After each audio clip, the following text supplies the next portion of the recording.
Three, two. Hello and welcome to the Digital Freethought Radio Hour on WOZO Radio 103.9 LPFM right here in Knoxville, Tennessee.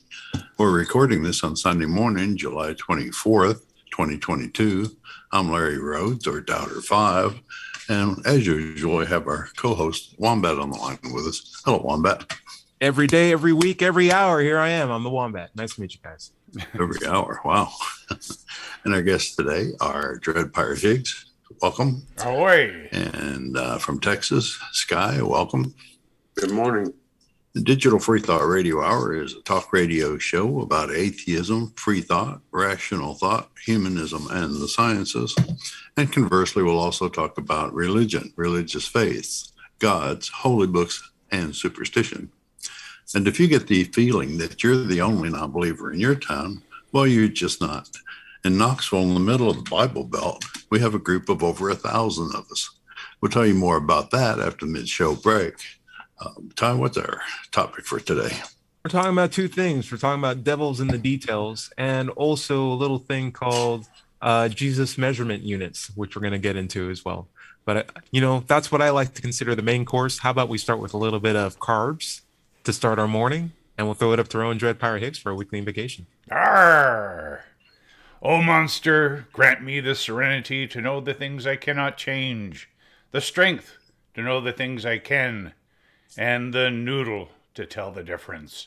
Ramen. That's one of my favorite ones. We don't hear that one very often, but I think it's really good.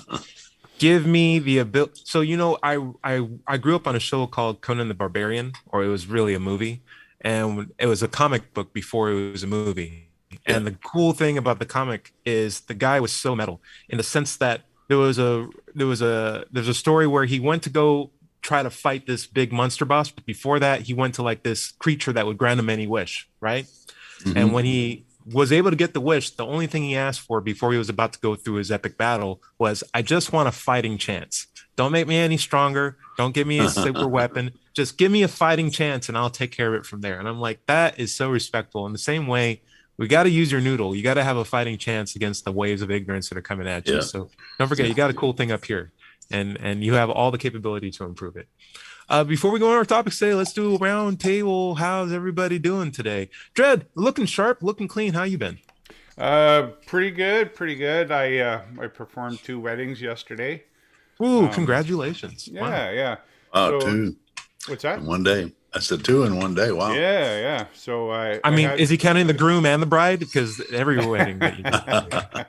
Yeah, no, I had one in the morning, which was really just to cover off on the legal aspect of it, and then the second one was in the afternoon out at a riverbank, and it was a full-out hand fasting ceremony. And hand fasting, what does that mean? They asked me to wear my holy tricorn and my pirate attire, and it was great. It was a really good ceremony. I really enjoyed it. Is the second one always easier than the first one? Is the first one you just like warm up, you're trying out the new material, and then the second one you're like, okay, I know what swings, I know what bangs, let's go. Yeah, well, see, as a marriage commissioner, I have a standard script that I would generally read from. So it's up to the celebrants, like the couple, to determine what they want to do, because there's 4 statements that are required under law. And that is to have them declare that there's no lawful impediment why they should not be married. And then the second statement is to ask those present to witness that they're making a declaration to enter wedlock. So that's interesting. Yeah. In U.S., Larry, you can maybe educate me. As far as I'm aware, you can do whatever you want on a wedding, say whatever you want. It's pretty much certificate that makes it legal. The wedding is just a party. Right. Isn't it not like that in Canada? No. Yeah. No. Interesting. Oh, wow. So you could actually just marry people without them realizing and being like, hey, this guy's seeing you guys being married and there's no reason for you not to be married. Congratulations. Bye. No, still have to have a license. The license ties in with the declarations, and that's and those two things together is what makes it legal. I'm going to ask one last question. I can't Is there marry such a people thing? in their sleep. Is there a marriage commissioner license that exists? Yes. Is that a photo ID? I have an appointment from. Yep, I do, and actually, I'm wearing my tricorn in it. Nice. No, I'm appointed by the Ministry of Vital Statistics for a 10-year period to perform marriages. Cool. Larry.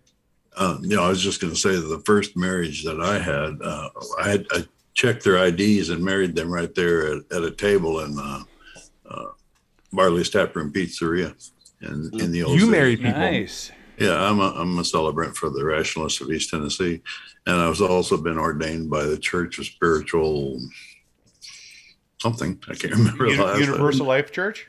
I'm a No, not universal that life minister. Because I'm ordained with them as well.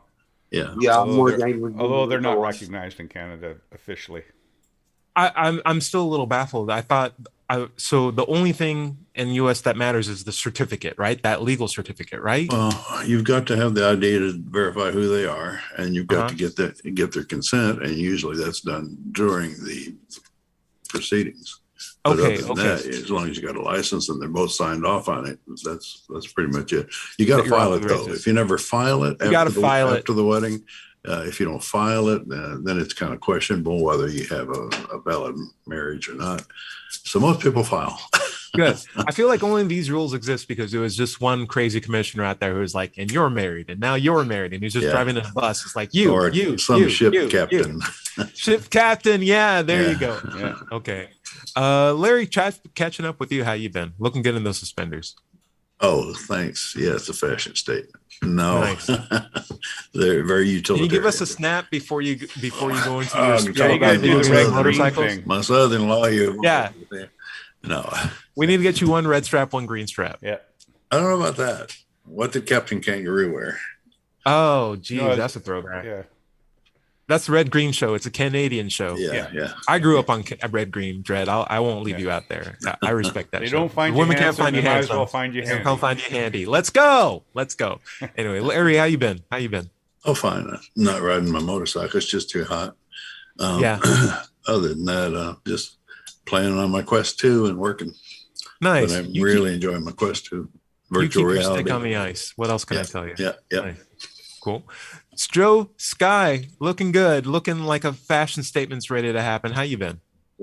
I've been good. I've been really busy. I've been trying to work, do an article a day so I can get ahead on my blog.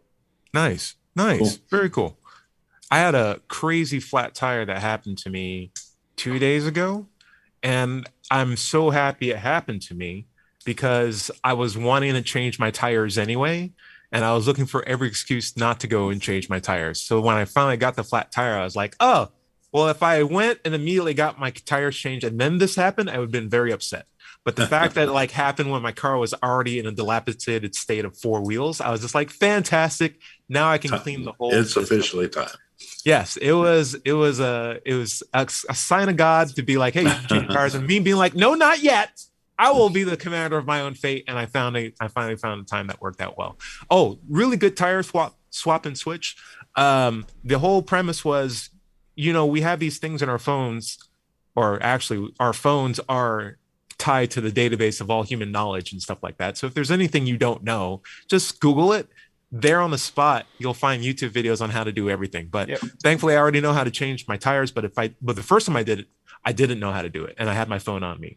And so what I like is that it's a very detailed process, and much things are covered in very fine detail. And I love details because I'm a detail kind of guy.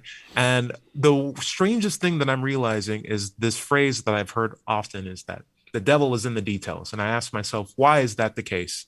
And so there I am with a flat tire. I'm in the middle of a town that I've not been to. I don't have any way to walk anywhere. And I could pray to get the problem solved. I could be like, God, just fix this problem for me. Or I can go to my trunk, my car, pull out my efficient car jack, get out my spare tire, get out my torque wrench, and then, properly remove all the bolts, put on the temp, inflate it back up again because I have my emergency inflator because I'm prepared for any sort of emergency that happens while I'm on the road because I've packed myself accordingly. And I go through all the steps and the sequence that they need to be. I put chocks in the front and the back of my car. As I put my car up on a jack, I have a jack stand ready to support the weight of the car. I got all the details of that procedure down. And that's been so helpful to me. And I didn't see the devil once in that whole procedure. But I did realize that there was also a lack of God in that procedure as well. I didn't need to rely on God to help myself get my car tire fixed. And I think that's the concept behind the devil in the detail. There's a concept in religion, or that atheists call religion, called God of the gaps, where it's, if there's something that you don't know, God exists there. He's taking care of it. And the more you know, the smaller that gap gets, which means God of the gaps is getting smaller and smaller as our awareness of how the world works also gets smaller. And I think there's a point to be made that there's a fear of nuance from religious sectors, because nuance, as we begin to understand it, or as we begin to better understand the mechanics of things, will directly imply that there is no God that's in control of, like, say, how cars get fixed, or why we get sick, or why our climate is changing, or how to better interact with people. Like, there's no God there. It's just us. And it's not so much a devil aspect. It's the fact that we can take care of ourselves. We can provide the mechanics of our own success and our own failures. And it's up to us to be accountable for our actions. Larry, I want to throw a question out at you. All right. Do you think that there is, in fact, fear from Christianity or any other major religion about scientists trying to, like, figure out nuance things? And what's the fight against intellectualism about from religious areas? If I can make the question even more straightforward, like, why is there a concentrated effort seemingly from religious sectors to not make sure that we are capable of proper scientific modeling of the universe so that we can figure out how to solve these problems that we've been facing? Like, what's the argument there? I think the main problem just comes from the fact that when science does come up with explanation, a lot of times it doesn't line up with their scriptures. Boom, there it is. So they take issue with it and say it's not right and it's wrong. We got to go with our spirit and our feelings and our heart, and because it doesn't go along with the perceived, or the viewed reality that we experience. I dig it. It's a challenge. Dredd, do you have a comment? Go for it. Yeah. There's also this idea that they try to diminish scientific explanations through arguments like irreducible complexity. Yep. Like, look at the trees, look at an eyeball. How these things are irreducibly complex, and you can't have something that's have an eyeball, yeah, have a wing. Yeah, an eyeball is an eyeball, and there's no precursor to it because it wouldn't function as an eyeball. And of course, we that's know not that there true. are. It's just, right. That's an argument from ignorance, really. Right. It's an argument from ignorance. It's one that really badly muddles the water, and it's also one that I find to be dishonest, because there are disingenuous, right? Disingenuous, yeah. Disingenuous. Thank you. Because there are Christians who know biology, who are aware of what evolution is, who understand that it's a very simple model that explains a lot of things, but choose, just through their environment or not to upset anyone, to continue to perpetrate the idea that, oh, okay, well, if I'm paid, or if my career or my social, group depends on me saying these certain things, I'm not going to go against it. I feel like that's both disingenuous and actually harmful. I feel like that's actually harmful. Well, just as an example, my daughter is quite religious, and she's taking advantage, of course, now of the recent James Webb Space Telescope images to sort of promote the idea that, again, this irreducible complexity, and look at the universe, how could it be so complex and not have an intelligent designer? Again, it's a God of the gaps, as you say, God of the gaps argument, but then also an argument from ignorance. And I don't even communicate with her anymore because, and this is actually her thing, because she wrote me off as being too skeptical.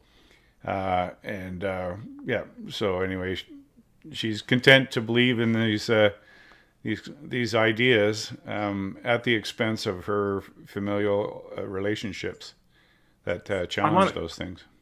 I want to make a point on this, like the idea of being too skeptical. Is it actually maybe there's a devil in the detail? Do you think it is possible for anybody to be too skeptical? And, in my sense, go for it, Dredd. What do you think? Well, I mean, it would depend on a person's definition of skeptical, right? Because Right. some people may just seem or may feel that you're just being a contrarian. Contrarian, right. And that's an important distinction between being skeptical of things that deserve skepticism and just being Right. a contrarian. Because if you're just trying to pick fights all the time, well, you're not going to make any friends. But that's distinguished from healthy scientific skepticism, I would say. So Something I'll add that this. Dr. Steve Novella makes a good point of in Skeptic's Guide to the Universe. So change doesn't happen without a challenge. That's the mantra that I've been following for a while. Cool. And the cool thing about it is it applies to skepticism as well, to the point where it gives skepticism a bad rap, because the skeptic in the layman term is someone who's always challenging things, because they don't take anything at face value and they're always questioning and they're trying to figure out why, right? And it can seem sort of aggressive, but there's obviously different approaches towards asking questions that are both, more passive or more polite or less confrontational. But in the idea of, is it good to question everything? It absolutely is. And if I'm questioning everything, I can't imagine how I could be even more skeptical. It's just at that point, now I have to learn how to format it in a way that, doesn't make me as aggressive or off-putting, but I'm still questioning people, even if I'm being polite about it, right? And that's an interesting aspect. There's a devil in that detail. Devil in the nuance of it. Joe Sky, I'd love to get your opinion. Do you think that, I'll throw this easier. Do you think Christianity has a problem with people trying to figure out stuff, and why? Well, yes, most definitely. As to the why, I think if you keep the people ignorant, that your religion is going to do better. Mm-hmm. Yeah. Well put. The more ignorant your followers, the more ardent they are in their support of you.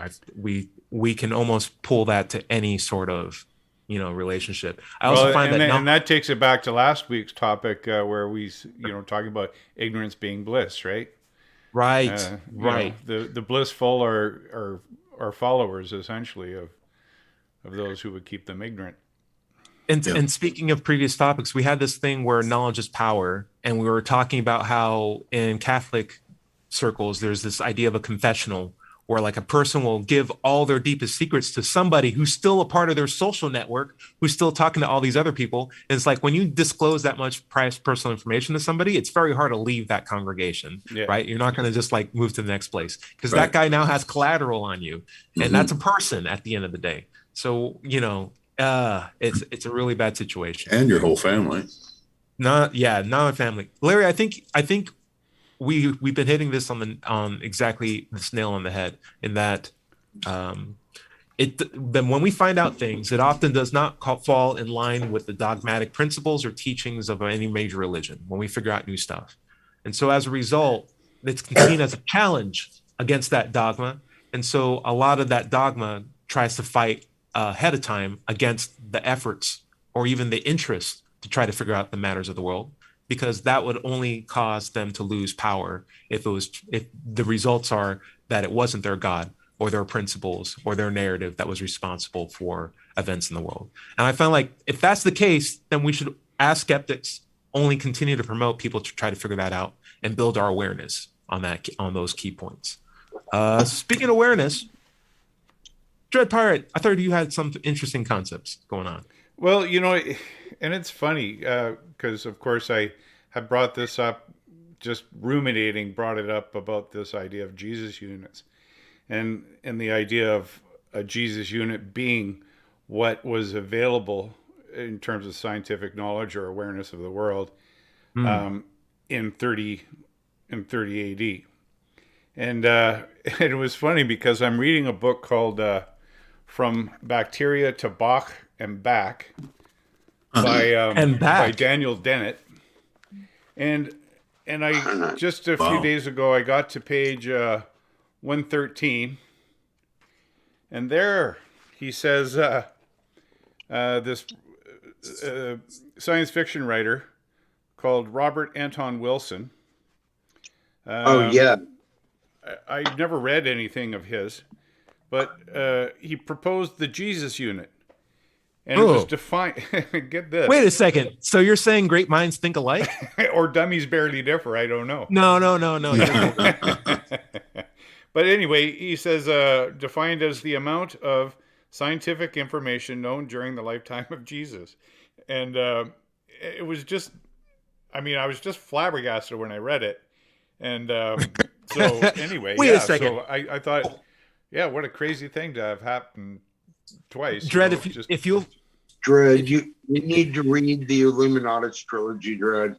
Yeah. Okay. Robert Anthony Wilson, a classic in its field. Okay, cool. Yeah, I love good science fiction. So, do you ever feel like sometimes life is like stand-up comedy where you'll tell a joke and people will be like, that's someone else's joke, and you'd be like, but it's so easy to just put together. Like, well, I didn't copyright it. I'm just. You think about Leibniz and Newton coming up with calculus at the same time, or Wallace and Darwin coming up with evolution. I mean, it seems sometimes that things are, that stuff is kind of percolated to a point where there's time for a paradigm change, and all of a sudden, all these people are simultaneously having these great ideas. It's quite remarkable. It's rock and roll, I blame the noodly monster, of course, but his tentacles are everywhere. Okay, so let's talk about the Jesus unit. What would you propose? Well, I was just thinking, because it's like Moore's law with respect to technology, where there's exponential gains, like transistors are becoming twice as small, twice as quickly as the former formulation of them, right? And that it's going on an exponential curve, the decrease in size of a chip, say, with going over time. So in half the time, a chip is getting twice as small, and it's working like a logarithmic thing. Scale for kindness, yeah. I like the idea of a scale that, increments in units the awareness of the world. However, it was such a disconnected world in like 30 AD, right? And a lot of information of the cultures that we had aren't available to us now. So, and not only that, but just so desperately disconnected that it's sort of like, it's a harder thing to capture than compared to today, where it's like we have a much more globally connected world and a much more better understanding of like, what do we all know or at least have access to as a people. Yes, there's people who are still living as if it was medieval times right now. And then there's also people living in space at the same time too. It's a much more grander time, but like we can track that average much more, I would say, accurately than we did 1,000 years ago or 2,000 years ago. Sure. And so I like the idea of a unit to describe awareness. What is the meaning of the unit, and like what are we hoping that unit does over time? Well, like if it's a Jesus unit, I think it's just kind of something to sort of intellectually have fun with, because certainly a Jesus unit. Sorry, that's my dog. I hope he's okay. She's got separation anxiety. Okay. Somebody else talk for a minute while I'll take care of her. Sure. Larry, the idea of a Jesus unit is sort of like, hey, what did everybody know at this one point in time? And my thing, or like my You mean scientifically? What did they know? I'm going to say scientifically. Let's keep it simple, right? But my issue would be, I think in the grand scope of the universe, like of what the things that we could learn, right? If humans get their stuff together, like anything that we've learned in the last 2,000 years would barely be a blip on the Jesus unit scale as a result. Like to say that we could advance to like 10 units, 4 units, 40 units. I'm like, what are you talking about? Like 50,000 years from now, we might have completely different standards of science. Like we might look at what we're doing now and be like, you guys, we're still doing homeopathy. You're still like no, this is not science. This is science. And it is, as far as science goes, we're doing the best we can. Right. We make new discoveries every year. We build on the science that we've had before. Absolutely. We're standing on the shoulders of giants, as they say, right? Because we have the teachings of those who have gone before us. Religion would more or less teach us to ignore that and stay with what is put in the book, right? And it would stagnate us or be ultra conservative values and hold to them. And that's the weird thing. Science doesn't just get bigger over time. It does as much cleaning out as it does grow, right? And so 500 years ago, the science that we used to use, a lot of those principles, a lot of those classes or genres of science, we don't do anymore. So like dowsing for like looking for water, we got rid of that. We still have chiropractic, but we got rid of a lot of spiritual healing. Snake oil is now like synonymous with like fake oil. Like that's not supposed to cure you. Like, there's a lot of things that we did back then that if we went back another 500 years would be like, oh, geez, guys, this isn't science at all. This is just putting leeches on your body and expecting that to get rid of migraines or like connect to the stars by like drinking mercury. And you go back another 500 years past that. It's like you aren't praying to gods, but you are burning a lot of stuff with the hopes that flies will spontaneously regenerate from like pots and of oil and stuff like that. So no germ theory 1,000 years ago. So like, how are you going to claim like, hey, we made the best sewers in the universe? So it's just like, one, you don't know what chlorine is. Two, you haven't made metal. Like you're you're not disinfecting anything. You use lead when you do. Yeah. So I'm saying like, if you gave us 500 years from now, would we really look back at the time that we have now and say, here are increments? Or would we say you instead got rid of a lot of stuff? Hopefully, that's what I'm hoping for. Well, and maybe, what do you think? Well, I was just going to, science is a self-correcting mechanism, right? Yes, absolutely. So, that's built right into the methodology of science. And it's sort of the Bayesian reasoning, right? Where you build on your priors. New information is not just generated in a vacuum. It's based on your priors so that you're correcting for what you formerly knew. You're not just coming up with new theories all the time. Exactly. You're modifying and adding or subtracting from the theory you currently have. So it's not like someone is going to come up tomorrow and some great discovery they found in a cave that's around for 3 million years or 30 million years or whatever, and all of a sudden Darwinism is turned on its head. That's never going to happen, right? Right. Yeah. Never, but I think we have enough evidence right now where it's like we're getting closer to something, right? And so for us to do a complete trajectory change would have to be like a fundamental change in like the fabric of our universe, at least our local universe. We might even figure out like in a different part of the universe, physics is completely different with completely different variables, right? And that will not be a formulaic change to like how we think about subjective science in one place working compared to how it would work on the other end of the universe. That might be interesting. Anyway. Musings. I love it. Intellectual musings. Larry, go on ahead. Right. Well, it's just the middle of the show. We need to take a short break and come back. Stay tuned for the second half of the Digital Freethought Radio Hour on WOZO Radio, 103.9 LP FM right here in Knoxville, Tennessee. And we'll be right back after this short break. Hey, anyone heard from George 2.5? Yes, I talked with him. He's feeling a little under the weather. Last week we were talking about headphones and music. He sounds well, and I'll catch bases with him. Yeah, I touched base with him about 2 days ago too. He wasn't feeling great, but he wasn't feeling that bad. He just didn't feel up to the show. Right. Yeah. When we come back, I'd like to see if we can come up with a scale for kindness, and maybe if we call that a scale for kindness, similar to how we have one for awareness. What if we had like a Jesus unit, but instead of based on awareness, it was on kindness? Have we as a people become more kind over a period of time? I think that'd be an interesting music. I would love to speak to that. Okay, I'm ready. Okay. I'm going to start recording in 5, 4, 3, 2.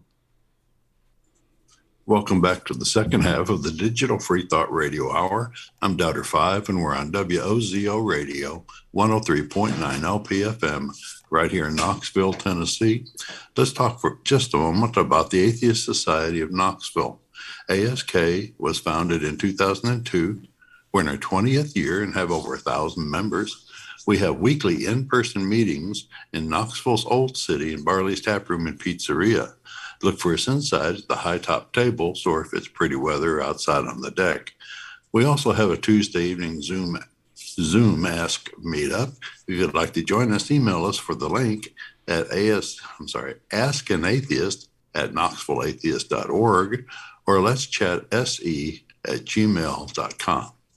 By the way, if you don't live in Knoxville, you should still go to meetup and do a search for an atheist group in your town. Don't find one? Don't Start one. Start one. You talk too fast, Larry. I can't translate. What do you want to pick up? Hey, so we were talking about the Jesus unit as in measuring our awareness over time. Turns out a lot of people had this idea over time. But Dred, I'm going to give the credit to you because you brought it up for the show. So we'll give it to you. But I also thought, what if we did one what if we based the Jesus unit not on awareness, but on other ambiguous things that are kind of hard to track? And I thought kindness would be an interesting thing. How kind were we back in 30 AD? And now, are we more kind? Are we less kind? And can we metric that based on many times as or less than the time that we were kind during Jesus's point in time, if he existed at all? Larry or Dred, what do you got? Well, one of my favorite authors is Steve Pinker. You may have heard of him. Anyway, he's written a couple of really good books, Better Angels of Our Nature. And he actually does a really good job of scouring historical records to determine whether or not we are getting better as a species in terms of how we treat each other, the freedoms and rights that we grant, in building equality and mutual respect and all the rest. And it seems that we are on a trajectory, a positive trajectory towards that end. It's an easy thing to overlook. It really is, especially in the midst of recent news or the agenda from my field news agencies to continue to captivate people so they can watch advertisements, so that they get you with terrible news, so you never feel like you can change the channel. You won't believe what happened at 6 p.m.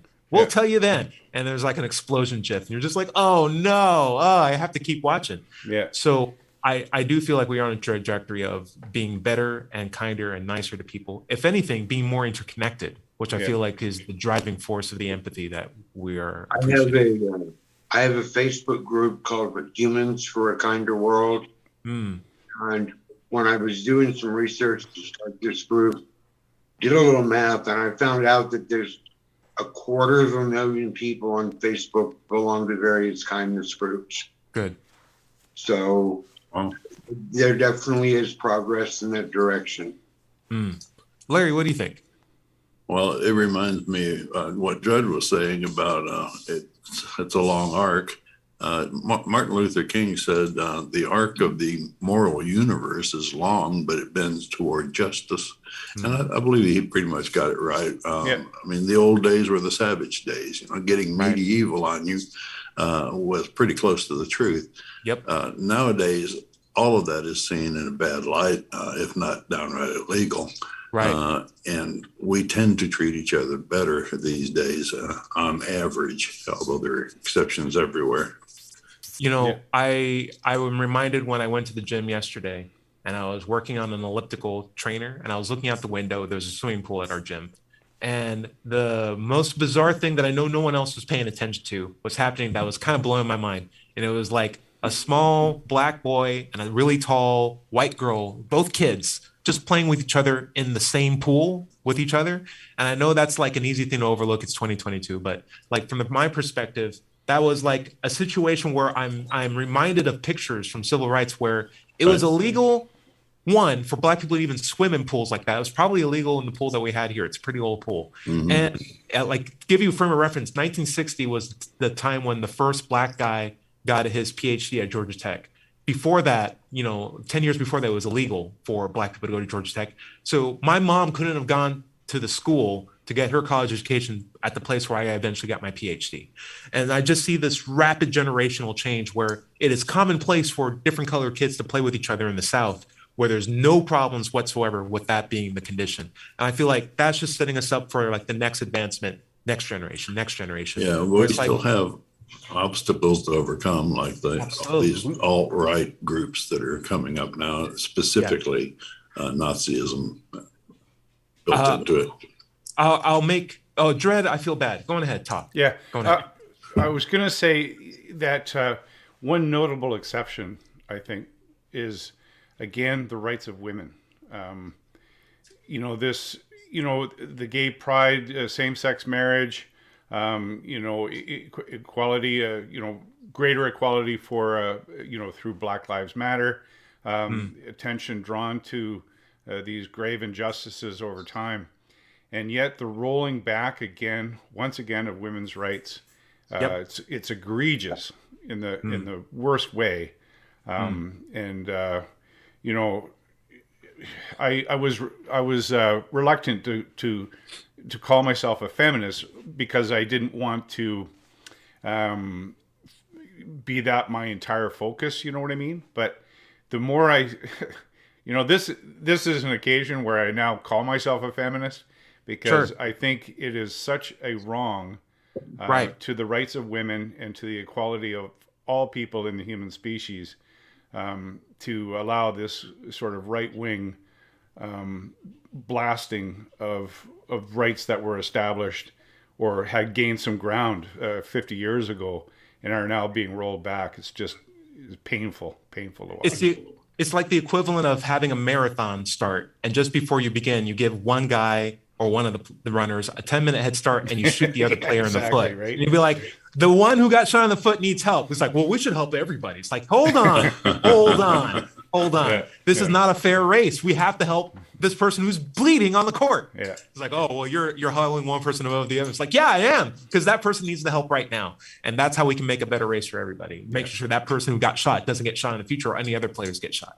That's why it makes sense to be feminist in my head. Yeah. And that's where my approach is for it. Like, you have to look at which group is clearly being marginalized and affected by like the misogyny that's active and actually rampant institutionalized. Yeah. And how can we resolve that as effectively as possible? Well, and I think, and this came up in one of our previous shows, either through the Global Atheist News, but, for someone to say, well, I can't really speak to it because I don't have a uterus. No, you can speak to it. You can speak to it.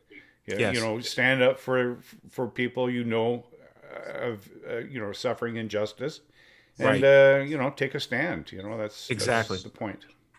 It means even more in my head than, and I'm not saying it means less when people with uterus speak up, but like when a marginalized group speaks up, that's what should happen, because if you punch someone, they're going to say ow. But if you have a person who wasn't getting punched being like, hey, stop punching that guy, that's hurting that person, that means so much more, because now you have someone in the crowd, you have someone you can follow, you have someone in the audience who's empathetic to let you realize, one, I'm not as crazy as the people who are attacking you. I'm an ally, and I'm willing to speak up and cause change in the same time too. That's so much more valuable. Right. What's up, Dred?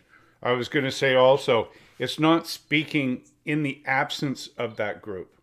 Like, so I'm not going to, in the absence of, say, someone talking about Jews or whatever, I'm not speaking for them. I'm speaking with them.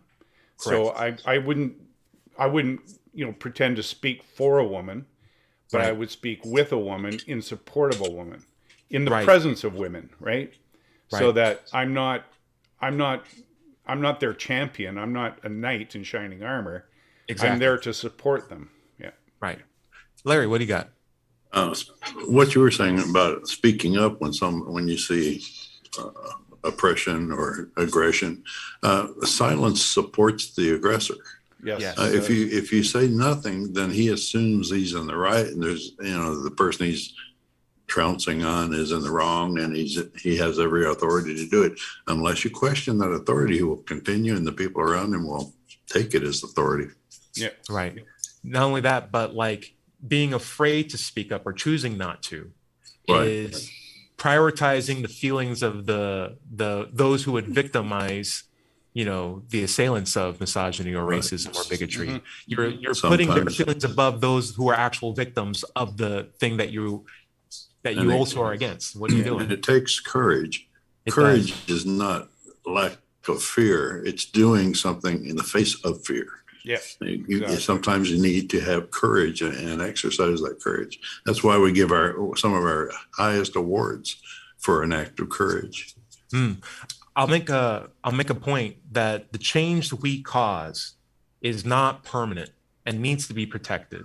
Same thing with, like, for example, democracies are very fragile, and Right, the rights right. that we have are just agreements that we've come to. They aren't necessarily like a thing transcendent that's been given to us. It's things that we've come together as a social contract and established and said, these are the rules that we will follow as a society, which means they are very fragile because anybody can come and take them away.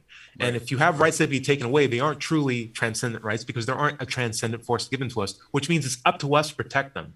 And if we ever fall on that, they can be taken away as they have been for women's autonomy. Mm-hmm. And I think they can also be given back because we've seen that come back and forth. So the change that we're seeing needs to be protected, needs to be maintained, because it's not a passive thing. It's not a thing where it's like, well, they'll figure it out. You have to enact it. And one of the easiest ways to do that in America is by voting. Just as a quick reminder, not a call to action, Larry, hopefully this isn't it, but early voting is open. Early voting is open, especially in Tennessee. So if you want to vote, go to your electoral commission, you'll be able to do it immediately. And when does it end? It ends after the actual election, which is coming up. Oh, really? You can vote now until you can then? vote right now. You can go into election commission and vote for your local districts, sheriffs. I didn't know all it that lasted sort of so stuff. long. Yeah. It's not the final election 2 years from now, but it's the one where you can decide primaries and a bunch of other stuff in your local areas as well, and make some knowledgeable choices. And thank you, Ty, for saying that what you just said there, knowledgeable choices. I mean, just calling people or just, encouraging people to go out and vote is not enough. Right. People need to know what the issues are. They need to make rational decisions with respect to what those issues are, and not just close your eyes and, throw a dart at the ballot box, right? Correct. You got to know what you're doing. And in Tennessee, you can use your phone when you go vote. So you can clearly look up the names. You can just Google them. There's typically websites that'll tell you everybody who's on the ballot, what their positions are, what their backgrounds are. And listen, if you're the kind of person that wants to vote red all the way up and down, there's no problem with that. But let me just say this. There are different kind of candidates who are running for Republican office, and not all of them agree with the things that you agree with. And so you can truly fine tune your choices if you're like a straight, ticket ballot or one color or the other, and choose what I feel to be the best option and not just necessarily the one that's at the top of the list just because they have Republican or Democrat in front of their name. I was at the booths. Can I talk about it? I was at the booths and I was realizing that some options didn't have a independent or Democratic option that I could look up. Some of them were just 3 Republicans. And instead of just picking one at random, I was looking them up. And one of them was like straight up, I have 14 kids. I went to a Bible college. I had 6 degrees from a Bible college. And I believe that church and state shouldn't be separated, because when you look back at the time, it only says that Congress shouldn't make shouldn't declare a state religion or something like that. But every state had a religion. They were Presbyterian, they were Lutherans, they were Baptists. So when you really think about it, we should really have these things combined. I'm like, this guy is crazy, and I do not want to vote for this one crazy Republican. That's crazy. If I'm going to have to pick between these 3, I'm going to at least segue myself into one that I find a bit more moderate in their approach, and at least, not pushing us further towards the doom and gloom that we could potentially reach if we don't protect the advancements that we've made through the changes that we have. Again, change doesn't happen without a challenge. And I like Larry's point. You can't challenge something without courage, because it's important to speak up, and it's important to keep speaking up and make your points be well known and not let that silence take over. It's absolutely imperative that we maintain that as a culture. It's getting close to the end of the show. Dread, some final thoughts on this. So you agree that people are getting more kinder? Is there a unit number that you would place on that? Are we 4 times taller, 4.6 high? You want to reference your shirt at all? We have to have to shift it from Jesus units to kindness units. I like Right? it. Yeah, I like it. Yeah, that's Cool. That's definitely got to be the shift there. Let's Yeah, talk we to need- Robert Anton Wilson and get him to write a new sci-fi with kindness units instead of Jesus. Yeah, we need a Unfortunately, paragon of kindness. Go ahead, Yeah. Joe Sky. Could you repeat Oh, I that? was just saying, unfortunately, Mr. Wilson is dead. Oh, Hmm. wow. We got to talk to his kids then. His 14 Yeah. kids. Yeah, he does. He has kids. One of the girls is a Buddhist. Well, there you go. They're Dread, kind. They tend to be kind if they're not radical. Dread, I'm Yeah. going to throw something at you, Sure. just because I think it's a little tongue in cheek. But what if instead of Jesus units, we called it bacon units? And the Oh, I reason like why I bacon like it- units. One, everybody agrees bacon's nice, except for religious people. Yeah, Now I, you I get- suppose you get Jewish another- people would not be kind to bacon units. We right. might- And I'm just like, hey, bacon units from we could Jesus have- time to now. We could have pasta units. We could have pasta See, units. everyone too. can eat pasta. Everyone can eat pasta. That's true. It's true. Okay, I like it. Larry, thoughts? Kindness and humanity. We're going up. Challenge. We should protect it. Any other wise sage advice from the man who wears suspenders, even when he's in a virtual reality? I can't think of anything right offhand, but I can come back to it. We need a drawstring on the back of you that we could just pull, and you can just give us some nice southern mannerisms that sound like, oh, okay, Well, that's it's just hard to come right out of the middle, out of the air. I need a topic, ask me about particular things, and I can probably come back to you. okay. But Fair enough. Just fair give me enough. some advice. It's not. It's not bad Brush to your have- teeth every day. Brush your teeth every day. Hey, that's not bad. Dread. I was going to say that, going back to the rights of women, is that in order to really make that solid, because Roe versus Wade was actually a pretty weak foundation for women's rights, is that it has to be enshrined as an amendment to the Constitution, that it's guaranteed as part of the Constitution and not as something that the Supreme Court can just overturn Right. based on their affiliation with religion or politics. Well, the Supreme Court is the newest arm of the Republican Party. But also realize that the Supreme Court, 9 justices, if I recall correctly, 6 of them on the conservative side. So truly 3 people are the ones that are making these decisions, in a sense, pushing them down. Right. And so it's not a reflection of American culture that 3 people decided that they don't like something. And because of that, we don't have to accept it for what it is. So if there are protests, support the protests. If there are, distastement for it, remember why you were distasted from it, and don't just swallow it up for the next election cycle. Make your voice heard, and speak to the culture of wanting that change, because that has power, and it's only when you give it up that the nefarious sides of things win. So hope is hard. So is living in a world that you don't want to be in, right? So is living in a world that's falling out of control. You can choose your heart, right? You can choose to make a change. Pick your heart. Pick your heart is what I'm saying. Okay, that's about it for me. Larry, we're going to go through plug-in. Joe Sky, do you have anything that you'd like to plug? Yes, I do. I have a Facebook page called the Nellifidian Chronicles. It's not always about atheism and religion. Right now, it's kind of political.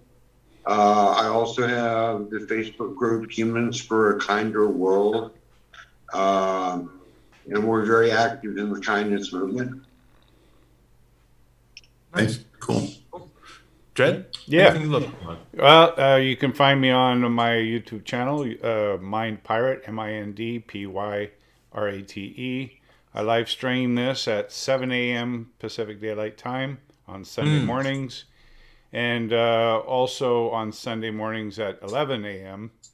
Pacific Daylight Time. I stream the Global Atheist News Review through Freethought Productions. So Nice. Cool. if you like, I don't know. subscribe and come check me out. Anything, and any random, why don't you give us that title for the book again, if you happen nearby you? Oh, are you talking about the Daniel Dennett Bacteria one? to Bach. Yeah. Bacteria to Bach and back. It's Nice. the evolution of minds. It's a fascinating read. Daniel Dennett is such an amazing author. He's a philosopher who's been working in this field of minds and consciousness for, his entire career, and he's had a long and illustrious career. So check him out. Cool. I will tell you this. I have rewatched Contact the movie. Okay. Yes. And as regret, I don't. All the problems I had with it make me feel like I didn't watch the movie the first time properly, because I was just like, well, it's got this, and then it did the thing. I'm just like, oh, okay, well, and that's pretty good. And I was like, oh, that's kind of clever. And then I was like, there's pretty good representation here too. Okay, fine. But you know what else also kind of bothers me? And also, like, everything that was like, it was written by like a woman, and it was like promoted by like a science head. I'm just like, okay, I can't find the grips that I was holding on to, so I'm willing to let it go. But the other problem that I have with the movie is like how frustrated I am that there's just not closure to the movie. And that sort of alludes to like it's not a scientific result, it's more of just like more open questions that could hopefully be approached. I also don't like this too. I also say this too. Here's my last thing.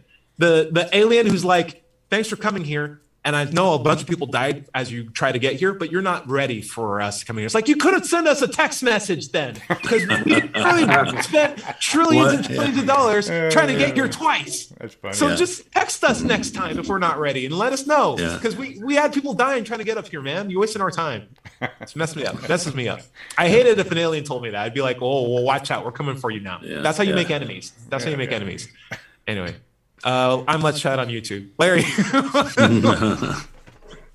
My content can be found at digitalfreethought.com.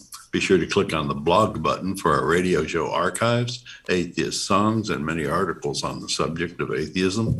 My YouTube channel can be found by searching for Doubter5 or digitalfreethought.com. You can find my book, Atheism, What's It All About, on Amazon.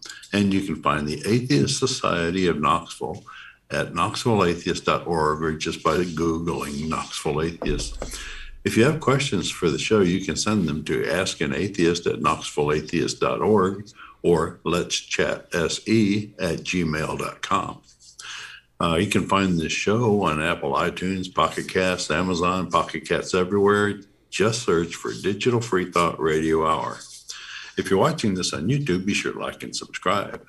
Remember, everybody is going to somebody else's hell. The time to worry about it is when they prove that heavens and hells and souls are real. Until then, don't sweat it. Enjoy your life, and we'll see you next week. Say bye, everybody. Bye. Amen. And we're wrapped.